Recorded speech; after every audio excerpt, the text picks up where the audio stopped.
Good morning everyone. Now the part 3 of the lesson solution is vapor pressure of a liquid solution. So under this category the first heading is vapor pressure of liquid. So the pressure exerted by the vapors. Vapor pressure it is clear from the name that the pressure exerted by the vapors above the liquid surface in equilibrium with the liquid at a given temperature is called the vapor pressure. Now let us discuss the factor on which the vapor pressure of a liquid depends. So the first factor is nature of the liquid. Nature of the liquid. This is the first factor, nature of the liquid. So each liquid, we know that each liquid has a characteristic vapor pressure because each liquid has different magnitude of intermolecular forces.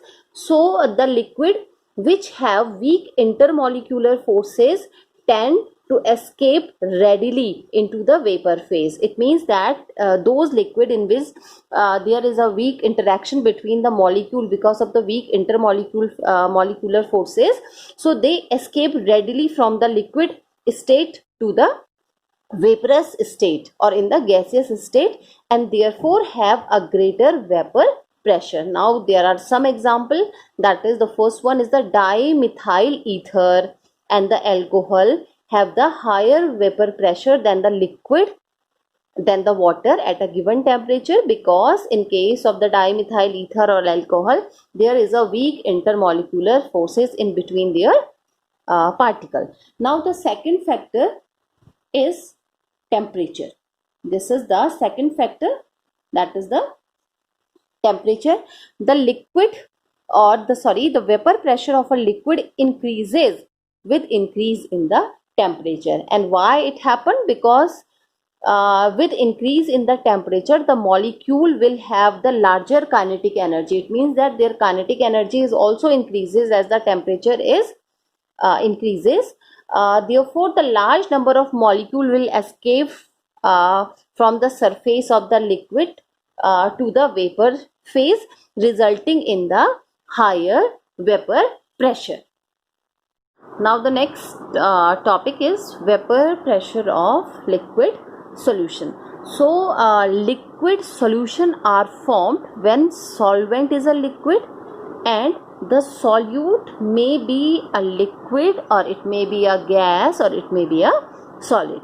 So under this heading, generally the liquid solvent is volatile. Liquid solvent is volatile and the solute may or may not be volatile. Now the meaning of the volatile means which readily evaporated. They are those substances which readily evaporated are known as the volatile substances.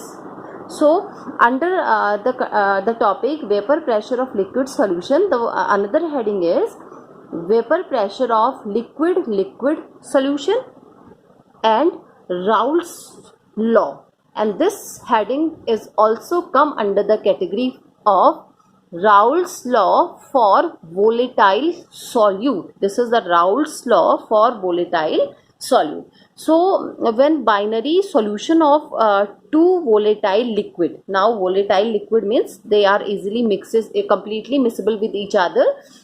When the binary solution of two volatile liquid is placed in a closed vessel, so both the component would evaporate and eventually an equilibrium will be established between the vapor phase and the liquid phase. Because both are the volatile, it means both escapes from the liquid position to the vaporous phase or the gaseous position.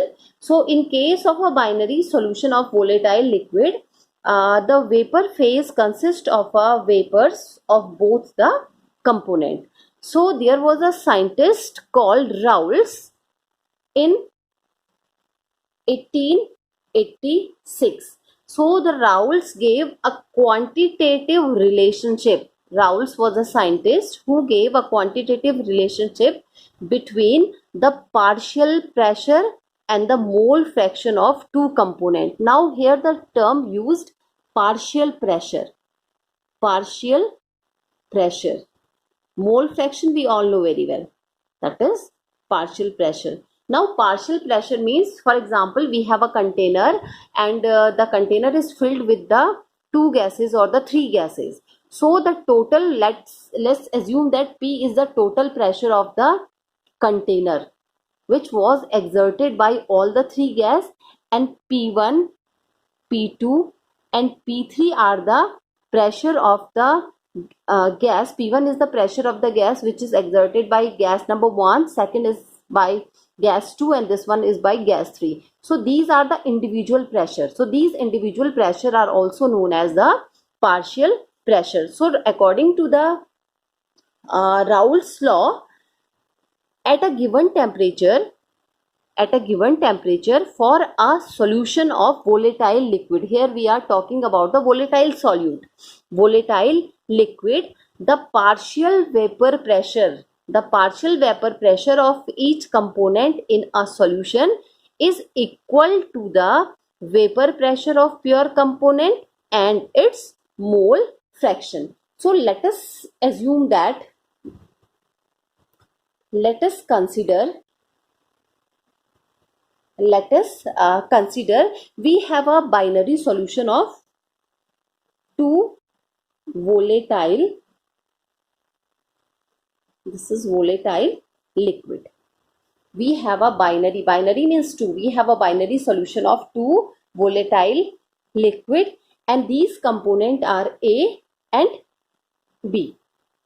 So their mole fraction is XA and its mole fraction is XB respectively, and PA is the partial pressure of this substance and PB is the partial pressure of this component. So we have the mole fraction, we have the partial pressure. So according to the Raoult's law, PA is equal to PA XA, that is PA naught XA, and PB is equal to PB naught XB. Now here I am using the term PA naught and PB naught. So PA naught is the vapor pressure of pure component. PA naught is the vapor pressure of pure component A and PB naught is the vapor pressure of pure component B at the same temperature. We have already discussed is that the temperature here, the temperature is the same. Temperature is same. So now we know that according to the Dalton's law of partial pressure, we have studied this topic in class 11. So according to the Dalton law of partial pressure, the total pressure, for example, the total pressure is the P. The total pressure will be the sum of the partial pressure of the component of the solution. So for example, let us assume P is the total pressure. So PA, so and it total pressure is the sum of the partial pressure. P is the partial pressure and other partial pressure is the PB. So now substituting the value of PA and PB, these value in this formula. So we have PA naught XA plus PB naught XB. This is the formula, and we know that we have studied this topic earlier, that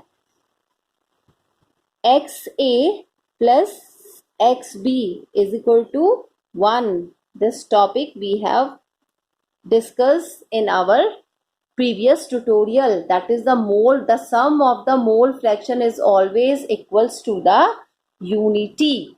The sum of the mole fraction is always equals to the unity. So XA is equal to 1 minus XB. This is the formula we get. This formula we have, this is the rearrangement. We have rearranged these value and we get this formula. So now The next is, now we have substitute the value of these formulas over here. It means that P, that is the total pressure, is equal to PA naught and XA, total pressure, and here that is PA naught and XA. So in place of the XA, I am writing 1 minus XP. I am substituting this value, that is this value I am substituting here in place of the XA, plus PB naught and XB is same here. So that is PA naught minus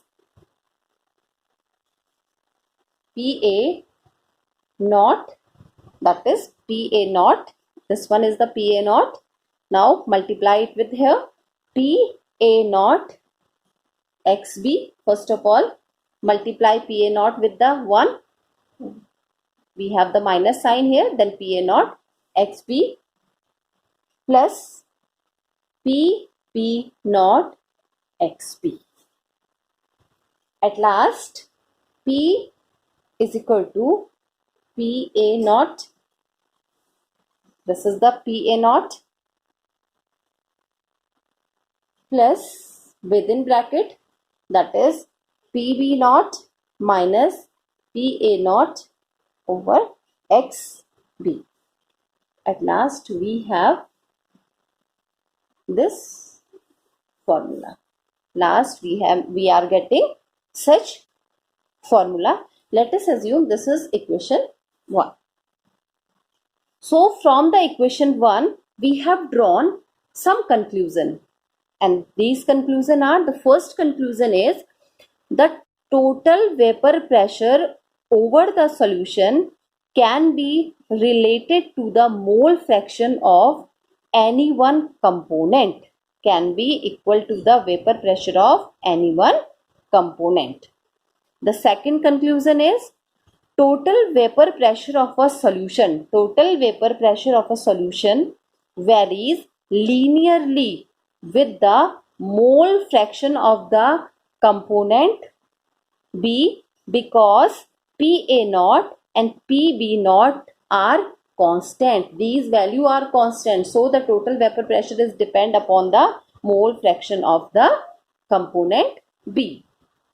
Now the next heading is Raoult's law as a special case of Henry's law.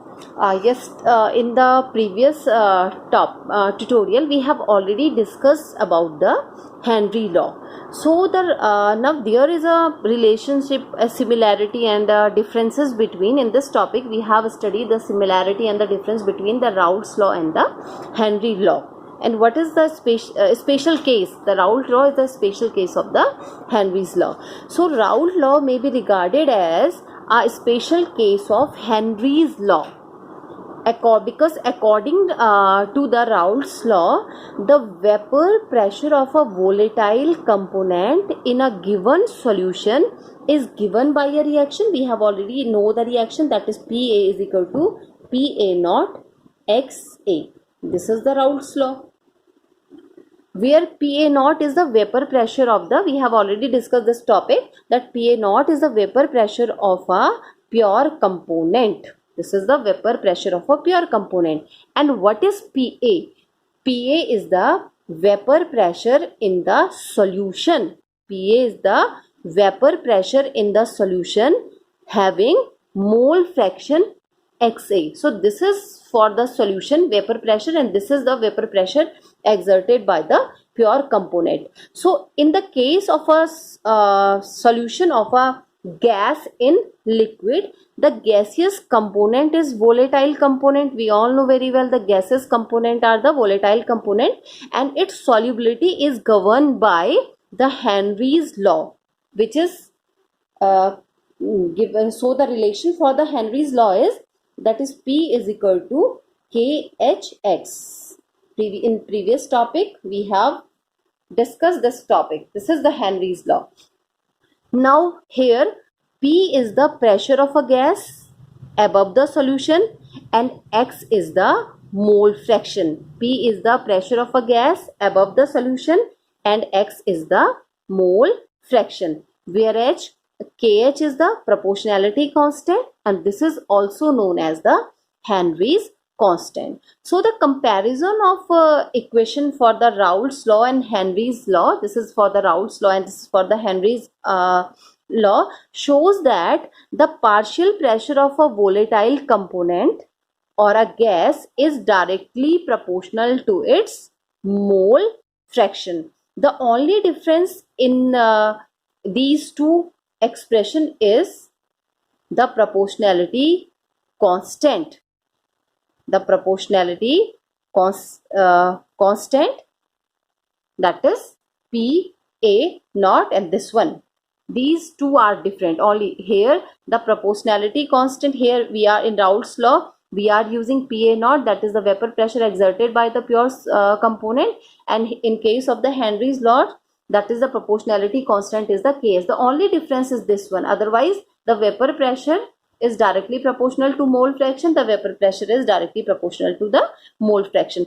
Therefore Raoult's law become, this is the Raoult's law. Raoult's law become a special case of the Henry's law in which the Kh becomes equal to the vapor pressure of the pure component. Means Kh is equal to PA naught.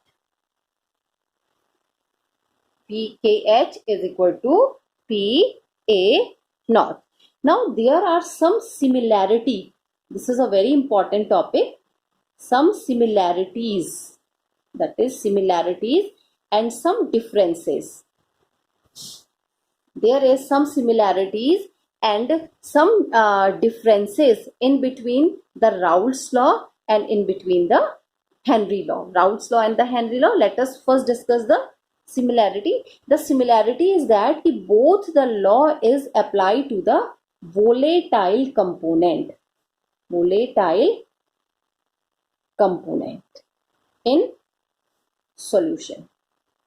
Both the law, Raoult's law and the Henry law, is applicable to the volatile component in the solution. This is the first similarity. The second similarity is both laws state that vapor pressure of one component, vapor pressure of one component is proportional to the mole fraction. The vapor pressure of one component is proportional to the mole fraction of that component. These two are the similarity. Now let us discuss about the differences. So the first difference is, and this is the only difference, Raoult's law defined that the proportionality constant as a PA naught, that is the vapor pressure of the pure component, whereas in case of the Henry's law, the proportionality constant is Henry's constant. This is the proportionality constant, and it has the experimentally determined value. This only difference is there. In case of the Raoult's law, the proportionality constant is PA naught, whereas in case of the Henry's law, the proportionality constant is Kh, and it is experimentally determined. It has the experimentally determined value.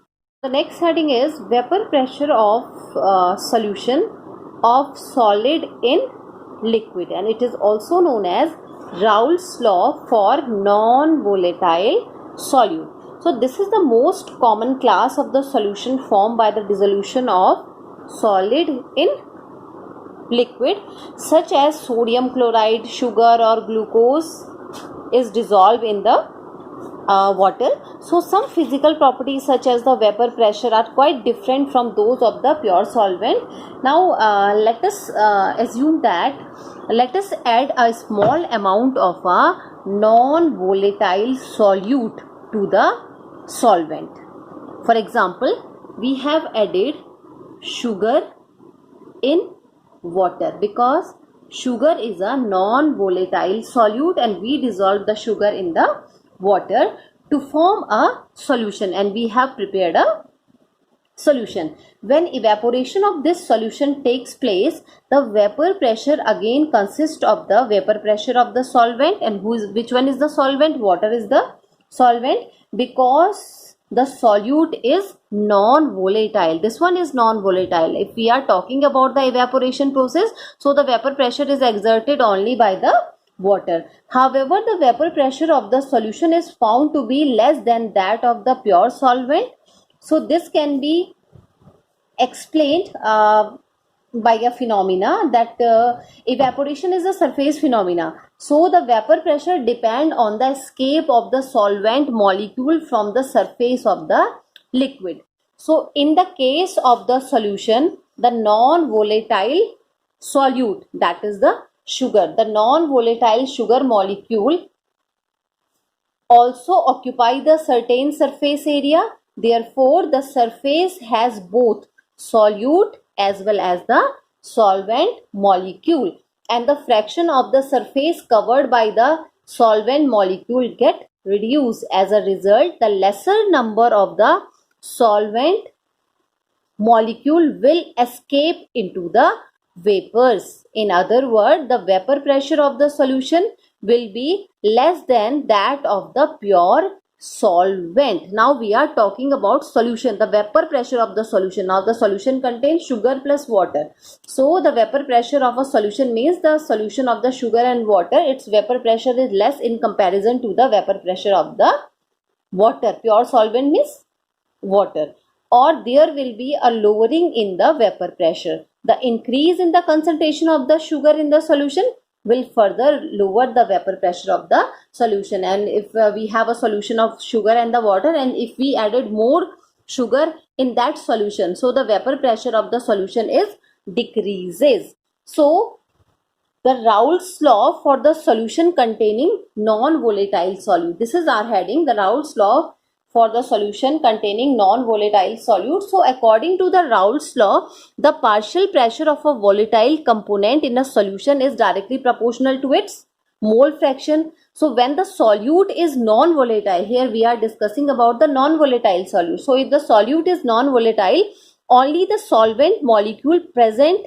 in the vapor phase. Therefore, the vapor pressure of the solution will be the vapor pressure due to the solvent only, not due to the solute. It is only due to the solvent. So we can say that vapor pressure of a solution is equal to vapor pressure of a solvent in the solution. So let us assume if PA is the vapor pressure of solvent over the solution containing non-volatile solute, and XA is its mole fraction. XA its mole fraction. So according to the Raoult's law, the PA is directly proportional to XA, or we can say that PA is equal to PA naught XA. This is PA naught XA.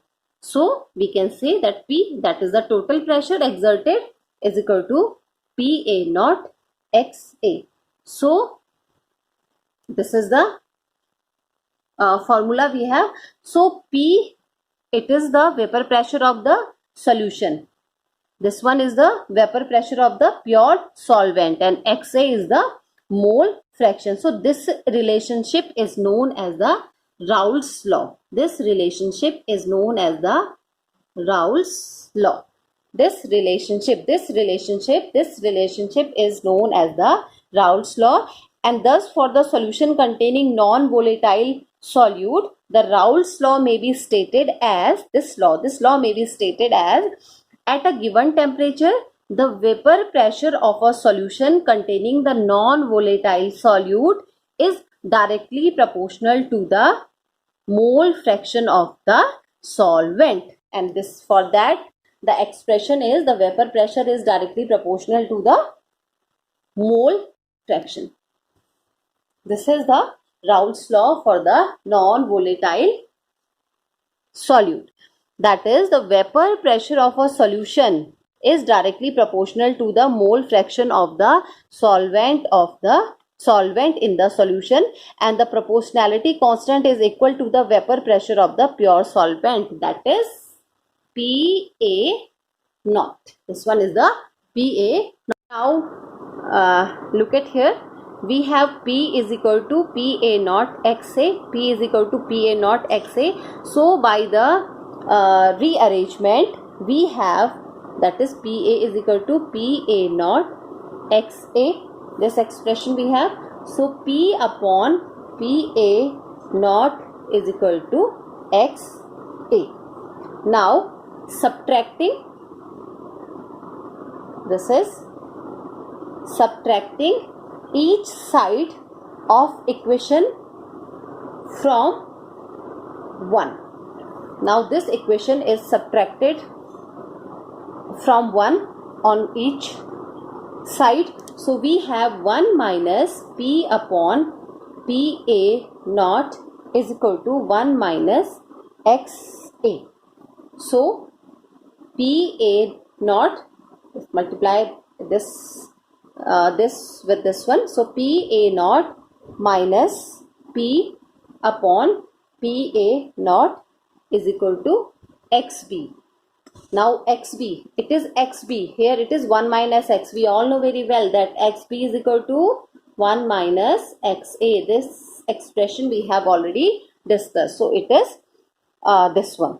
So we can write it as a P solvent, P, that is P naught. It is for the solvent, minus P, whose vapor pressure is this one. This is for the solution, upon P naught. Again P naught A means the vapor pressure of the pure solvent is equal to X. Whose X? That is solute.